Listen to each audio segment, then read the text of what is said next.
Hey, what's up, comrades? Hope everyone's doing great. Oh, last week, all the reminiscing about all the terrible shit I had to dredge myself through.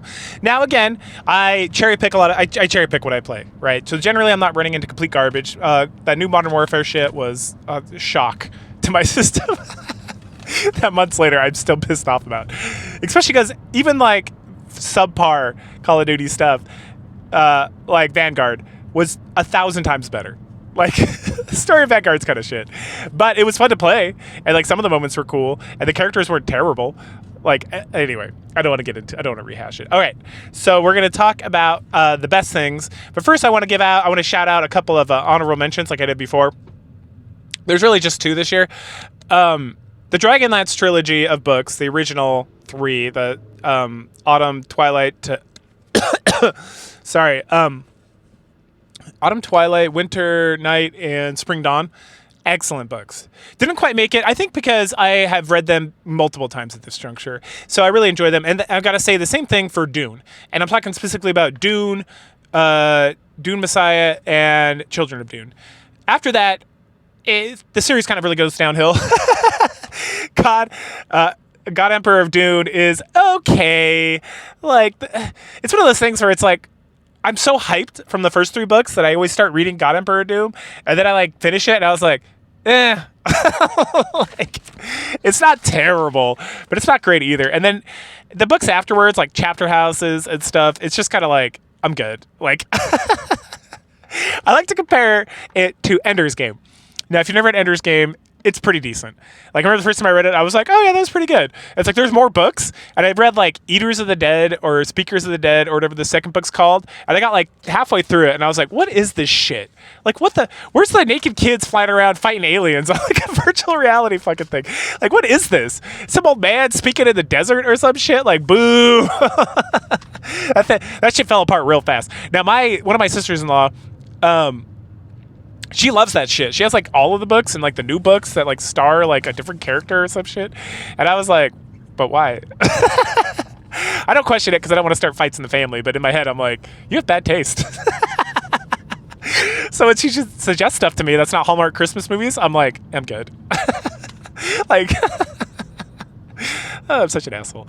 Anyway, so those are honorable mentions. The rest of this stuff is banger after banger after banger. And I had a little bit of a hard time addressing like the exact order of things that I wanted to do because there was so much good stuff. And again, several of these things are going to be, or a couple of these things are going to be like series that I played just because the individuals games didn't stand out as much as like the overarching like narrative or story. So we'll get started on that right now. Oh, and one more thing. I can't believe I forgot to bring this up. Nikke Goddess of Victory. The story, we're looking specifically at the main story and the half anniversary and the full anniversary, 3rd year anniversary. The story, and it's an honorable mention as well. I don't want Nikke Goddess of Victory being my number one favorite thing every single year. Because it's probably going to be that way for a couple of years. So I bring it up as an honorable mention that, like, hey, if you didn't listen to me last year and start playing this fucking gacha game that's for free on your phone, like, do it now. Like, the story, oh my god, dude. It just amps up. It's hype after hype. It's so good. Like, you barely have to play this game. Like, at this point, they just have, like, a story mode. Like, you can just, like, download the game for free and just play through the main campaign story and then play some of the events. And, like, you will be so excited that you did because the story is just so good. It is, like, this is some of the best fiction I have ever read in my entire life. So highly, like, get out there and do it. But, okay, now we're going to get to the actual list for the year. So hilariously enough, the number 5 of the best things that I played this year was Call of Duty. Now we're talking specific. We're talking Call of Duty Black Ops.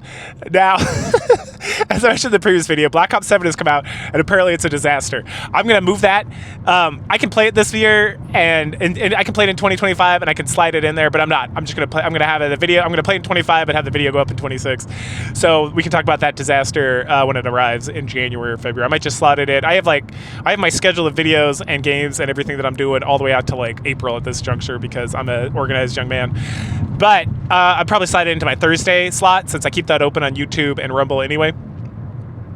It's got a little more mature content if you follow me on BitChute. But we're going to just insert it there anyway because yeah, whatever. That stuff's not as important. But what we're specifically talking about now is Black Ops, Black Ops 2, Cold War.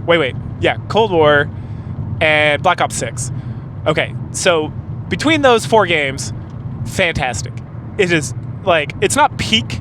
So people overuse the word peak, I feel. When I'm thinking peak, it's like, what is it called? The nadir? It's like the apex, right? So nadir is like the trough, which is like Call of Duty Modern Warfare, the remake. The peak of Call of Duty ever is the original Modern Warfare trilogy. Nothing has ever, I've never played, like Titanfall 2 comes real fucking close to being like a first-person shooter that I would classify as close, if not equal to like the original Modern Warfare trilogy. It is excellent. Like, I 100% would recommend that along with the original Modern Warfare games. But Black Ops comes pretty close. Like, the original Black Ops is so fucking good. And really, you gotta start with World at War. World at War is kind of a shitty game, not gonna lie. Like, it's very mid-tier. Like, playing through it was not like a super enjoyable experience, but if you want to get like the whole breadth of like the story, it leads directly into Black Ops. But Black Ops is just so good. The different kinds of levels, the adventure, like the twist, like everything about it is excellent. And then that gets followed by Black Ops 2, which is again a mixed bag. So when I'm talking about best 5, I'm really talking about Black Ops, Cold War, and Black Ops 6. Because where was I? Oh, Black Ops, just it's so good. The Black Ops 2, which I guess kind of like ironically Black Ops 7 follows into, is just like it jumps around like way too much. And I feel like I hate Menendez. And I don't hate him because he's a good villain. I hate him because he's a boring villain that just like sticks around too long and seems to have like, he has like magic powers, right? So when we're playing the first game and we're hunting down like, what's his name, Dekrevnosh or whatever. When we're hunting down like the main bad guys in the original Black Ops, and then in Cold War with like Parthenon or whatever it is, and then in and then Black Ops 6, it's like these industries or these bad guys, they are like they're realistic enough where it's like I'm playing a realistic kind of like CIA style like first person shooter. There's some like like chemical or like mind control or like CIA kind of like magic bullshit in all these games, but it's like it fits the theme, right? And it doesn't, like the Nova 6 or like the stuff with the Reznov and like I'm trying to remember what the CIA stuff is called, when they use like LSD and stuff. All that stuff is like, it's all kind of like bullshit, but at the same time it's like the game is not trying to be like super realistic, it's trying to be like fun realistic. But Black Ops 6 has that whole level where you get like you go in and get the gas, and then it kind of like you're fighting zombies, and I was not a fan of that at all. But aside from that, it's stellar. Cold War is just like a banger from start to the end. It has Park coming back in Black Ops 6 is like piece de resistance or whatever they want to say. It's so good. I love Park. Oh, she's so good. Just fantastic all around.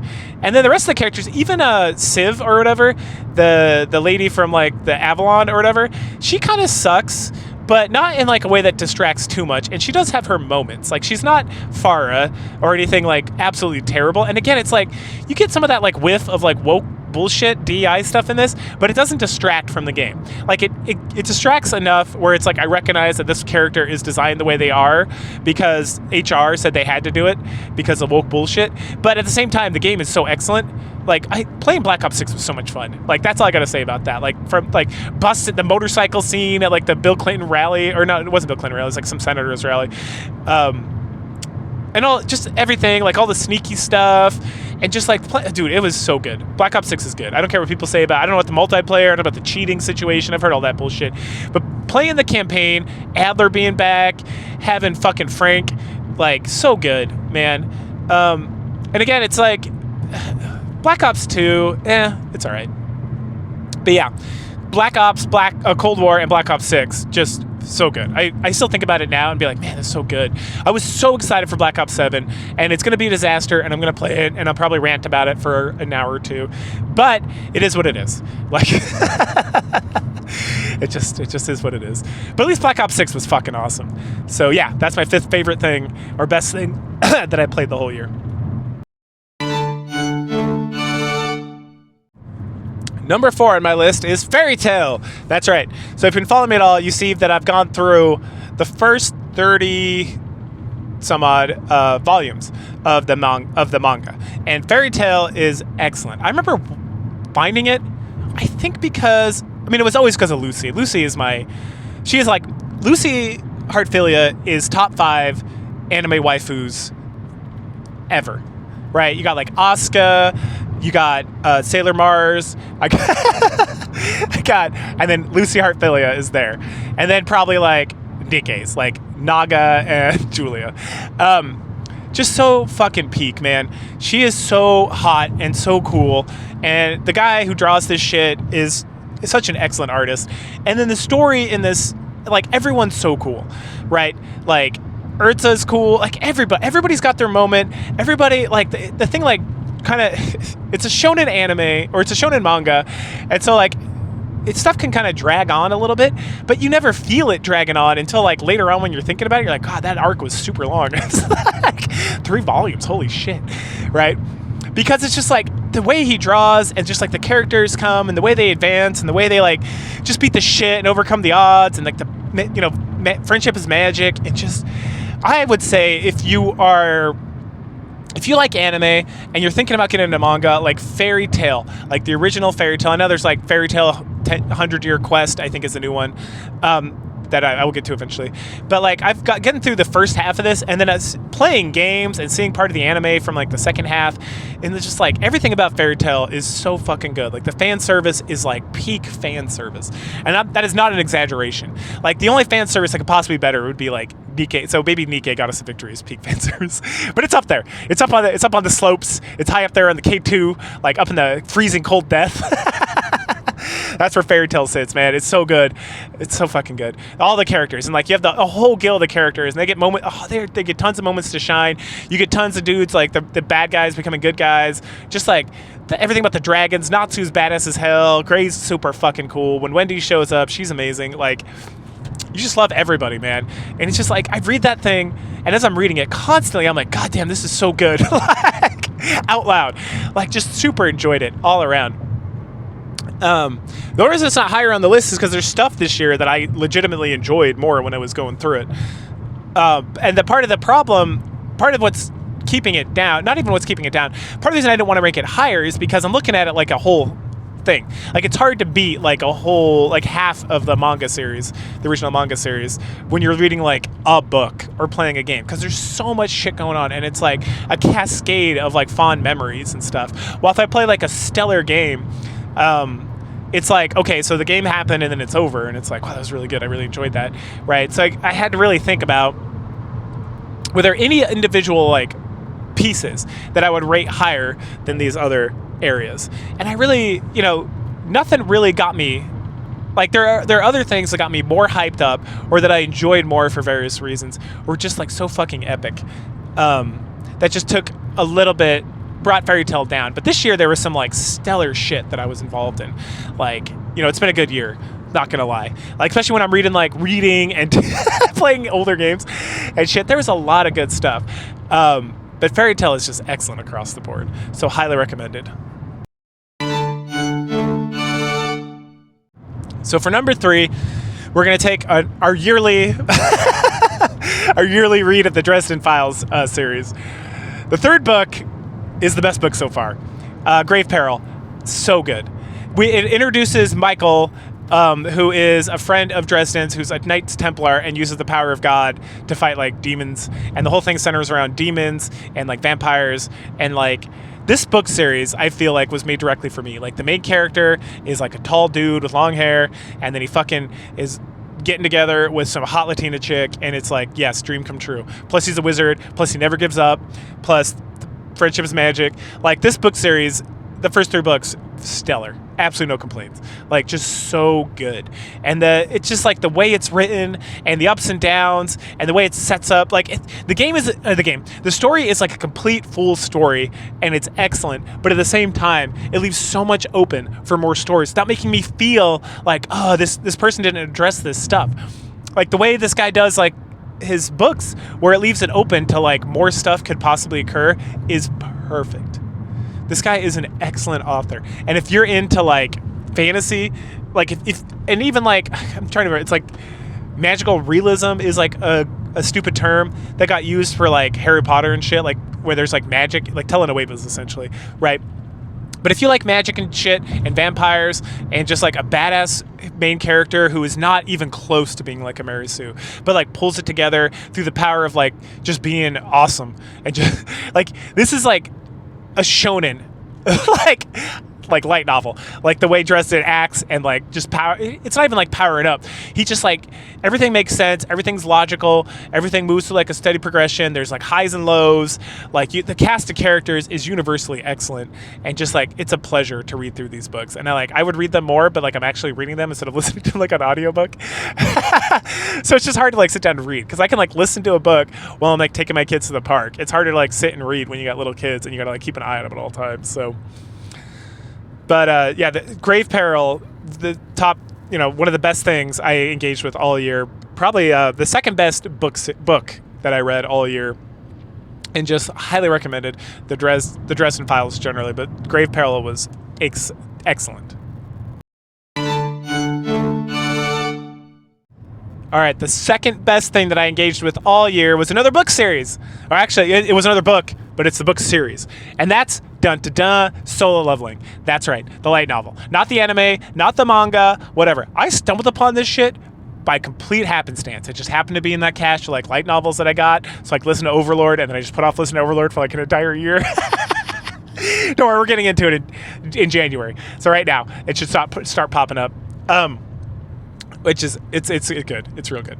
But Solo Leveling just it blew my mind, and I got into it at the very beginning of the year, right around the time I was like really getting into Nikkei's story, and I was just like, man, the fuck has Korea been this whole time? They are crushing it. Like I've clearly been missing out because this shit is incredible. And like, yeah, the main character is like invincible essentially, but it's so good, and the way it builds up from like nothing, like. And even the way it carries through, like it's 8 light novels, essentially, like 8 novels. And I never was like, oh, bullshit, or like, oh, this guy sucks, or like whatever. It just continued to be good and continued to hype me up, and it continued to raise the stakes. And I just continued to be engaged with his journey and his story and everything that was going on. And it's not perfect, right? But the reason, like Dresden Files is a better written book. Fairy Tail has more, like, if it brings somebody up, they are going to be relevant at some point. This had like, so you had the healing lady at the beginning, and then there was like maybe a date that was going to happen, and then she just kind of gets pushed aside, right? So not excellent writing in that, in regards of like, why did you introduce this character, have her seem like so important if it was just going to be like, don't worry about it that much, right? But you could tell, but I read Constellation, right, which I talked about last week, and it's like, this is a web novel. Solo Leveling also began as a web novel, but you could see how as the author was progressing along that they got better and better at writing and setting stuff up and giving payoffs. And it's like, yeah, there's some stuff, again, like there's the demon chick, and I was like, is he gonna go back and fuck her or have him be a harem or whatever? And then it just like never came up again. But still, it was so good, and the way it explained everything, and just like, I could see why it became so popular and became like the #1 anime on Crunchyroll, which is still kind of silly. Because just based on the source material, it's like to me, a shonen anime, it's not that it should never, but generally it's like, this is just like bullshit fun, right? It's like being like an 80s action movie is the best movie that came out in the year, right? Like I don't believe in the Oscars or any of that shit because all that stuff's corrupt and people buy into it and it tends to be like very stupid. But it's like, if I'm going to talk about like a masterwork of art, that's like, I'm never going to be like Fairy Tail is a work of art. I'm like, Fairy Tail is hype after hype, and it's badass as hell, and I hope all my children, all my boys read it because they're going to be like super pumped up all the time and be like high fives, and it's like how life should be, right? Like One Piece. Like One Piece is excellent. Is it? And it is a work of art. I'm not trying to diminish it in that, but is it like Beethoven's Fifth Symphony? No, it is not. One Piece is not something that I sit around late into the evening because it had such an impactful moment on my existence and I think about. It is not Nikkei Goddess of Victory. Which does, right? There's nothing about Solo Leveling where I'm like, holy shit, that changed the way I view everything. But the fucking game, again, it's just, or not the game, the book was just so good. It was a pleasure to get through. Like I couldn't wait to get to the next part, and just like everything that occurred, and then like even the kind of bullshit stuff at the end, I enjoyed. And when I say the bullshit stuff at the end, it's like he beats the Dragon King, and then we just have like a whole half a book about like epilogues and like how people ended up, and it's like I didn't need all that shit. Like I definitely am more of like the Japanese way of doing things, where it's like you just like, hey, we beat the Demon Lord, and then you have like, you know, I'm out plowing my field with like one of the wives from the harem, and he just looks off in the distance, and like that's it. I don't need like play by play how everything kind of wrapped up. It does wrap up nicely, and I guess there's a follow up series which someday I may read. Called Soul Living Ragnarok, because again, like the writer got better and better as the time went by, and I thoroughly enjoyed it. Like I just remember talking about it with my wife and just like enjoying every second of reading it, right? Which I don't talk about fairy tale or any of that stuff with like my wife, but when something I'm talking about with my wife, it is like really impactful in like a good or a bad way. Like I am super enjoying it, and so just out of pure like enjoyment of like reading through those books and going through that like adventure, just like raise it up to number 2 over other excellent things like Dresden and Fairy Tale and the Call of Duty games. All right, dun, dun, dun, time for my favorite thing of the whole year that I was engaged with, and it is probably no surprise and very boring, but it's Clair Obscur, Expedition 33. No. What's there to say? If you haven't played this game, you should go play it. It is excellent. It's like a 10 out of 10. Like, I can't say that about too many games. Like, Clair Obscur is definitely up there with all-time greats, like Final Fantasy VI, Chrono Trigger, StarCraft. Like, just like one of the best things I've ever played in my entire life. I'll play through it again. And like, I was cruising through it because of trying to get through some of these games and like wanting to experience everything and whatnot. So I definitely cheated while I was doing that. But like, I didn't want to grind all those fucking levels, so I just gave myself a bunch of levels so I could fight super bosses and stuff. But it was excellent. Like, absolutely, I have zero complaints about that game. Hold on, let me think. It's like the complete opposite of the Modern Warfare games, where it's like, I'm sure I could think of a couple complaints, but like, you know, if there's like 100 things about this game and 98 of them are like excellent, just beyond like peer, that's a little too much praise. If they're like with peer of like the other greatest things ever made, and then there's like 2 minor complaints, that's like that is where Clair Obscur is. Like, I can't even think of any complaints off the top of my head. Like, Mael is an excellent, all the characters are excellent, the story is excellent, the animations are excellent, the combat is excellent, like the world is excellent, it's a unique idea, like it just crushes. I mean, the only bad part is it's French. I saw something on X the other day about this game, and it was like Clair Obscur Expedition 33 did the one thing no one thought anyone could do, was make people like the French again. Or some shit like that. And I was like, facts. 100% facts. So good. Yeah, this studio, man. And there was another game too I was reading about that was like very popular. But it's like Ubisoft had all this fucking talent, right? I don't know if you don't know the story of Clair Obscur. I don't think I talked about it in my video, like my 5-hour video on Clair Obscur's story. But essentially, Ubisoft started rooting out all the talented people because the HR people were like scared because they were so much more talented that they were, when people who have a lack of talent are around people with talent, they want to burn them at the stake. And so they fired like all these people at Ubisoft, like all the really talented people, and they all left. And then others just left, right, to follow, because they're like, I'm next in the shopping block, I'm out of here. And so they all went and started new studios, and like every game that these studios have like made has been like a blockbuster hit. Like, meanwhile, Ubisoft is failed. Like, I think their stocks are worth less than like my stocks. Like, they're like crypto stocks. Like, they're worth like 5 cents.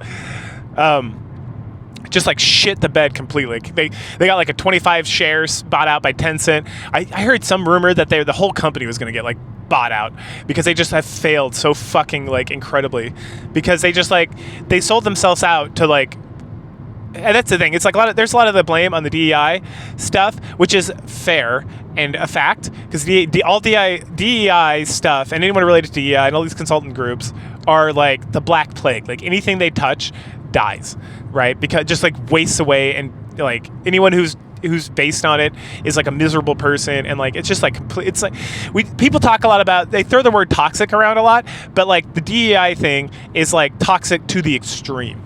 Like, there has been nothing that has benefited from it at all. nobody, no person, like maybe some of these consultant groups who like grifted, like the grifters, right? But the grifters are just leeches as well, so that is what it is. But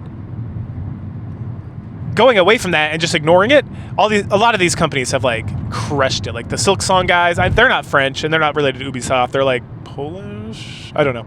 Anyway, but and then some companies have been able to like weather the storm somewhat. Like I mean, you got like what are they called? The guys who make like The Witcher and Cyberpunk. Like Witcher 3 just crushed it like all else. Cyberpunk got like recovered. This new Witcher game looks kind of shit, but I mean, we'll see. I didn't like the original. I didn't like Witcher 3 to be completely honest. I hate open world games. So you really have to like really fucking be good for me to have like any interest in playing it. Like the last open world game I enjoyed was like Skyrim, and after that it's just been like, eh. Some of the Assassin's Creed games, that's the thing. I don't remember when stuff exactly came out, but Assassin's Creed 4, the French Revolution one, was good. It was janky as shit, but it played very well, and the open world was all right. Again, like the worst part of that game was the open world, and then the same thing with the Egyptian one, which I also liked. The worst part was the open world. Just kind of being able to go through the story, do the Egyptian stuff was fun. But then after that, it's just all shit. Just shit piled upon more shit. The worst part about the Far Cry games is the open world. Again, it's just like the Ubisoft games, I guess people like to call them.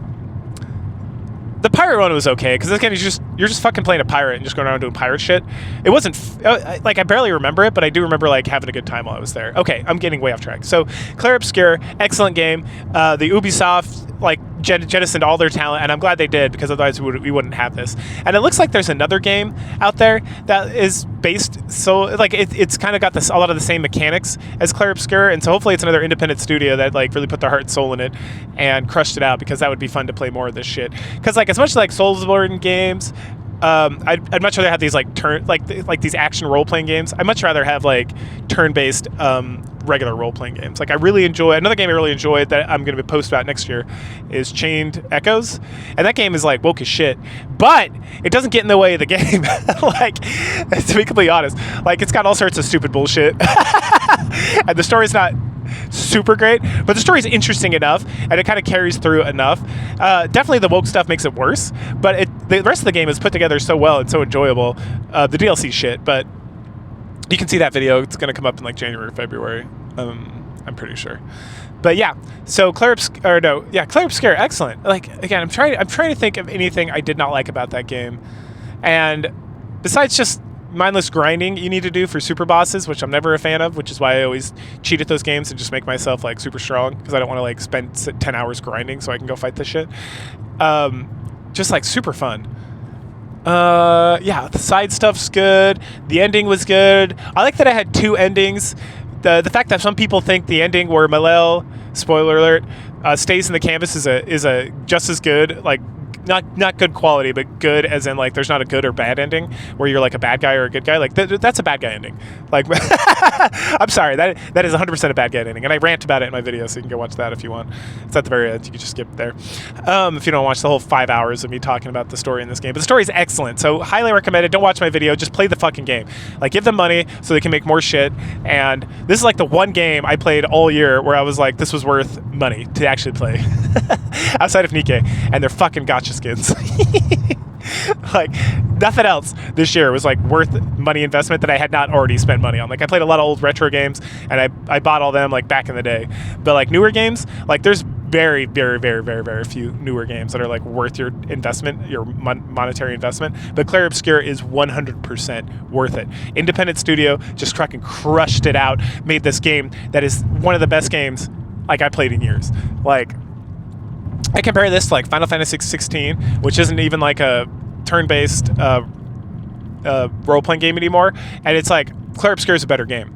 And you know, Square Enix used to be like the best at making these games, but like the last like stellar game they have really made was, well, I really liked Dragon Quest, or I really liked Final Fantasy 15 to be completely honest. But the game was like so janky at launch. They had to do all this stuff, and like once you get to the end and you get like the King Edition and you play with all the side content, that game is excellent. That game's like an 8 out of 10. Clair Obscur is like a 10 out of 10, right? And the last time I played like a Square Enix game that was like a 9 or 10 out of 10 was fucking Dragon Quest 11, right? And that was like 5 years ago or something. Like holy shit, that was a minute, right? But so it's. hopefully Square has like started firing everybody. They've started like cleansing all the DEI woke shit out of their content. So hopefully they can start actually investing in quality games now. But yeah, Clair Obscur, best thing hands down. Maybe the best thing outside of Nikke Goddess of Victory that I've engaged with in the last like 2 or 3 years. Like so fucking good. Like go play. If you have not played it, played it. If you play it, you know, right? If you played it, you know. It's not perfect. Nothing is perfect as far as I'm concerned. But this is like cresting on the edge of like perfection. Like so fucking good. Clair Obscur, Expedition 33. Mwah. Fantastic. All right, y'all.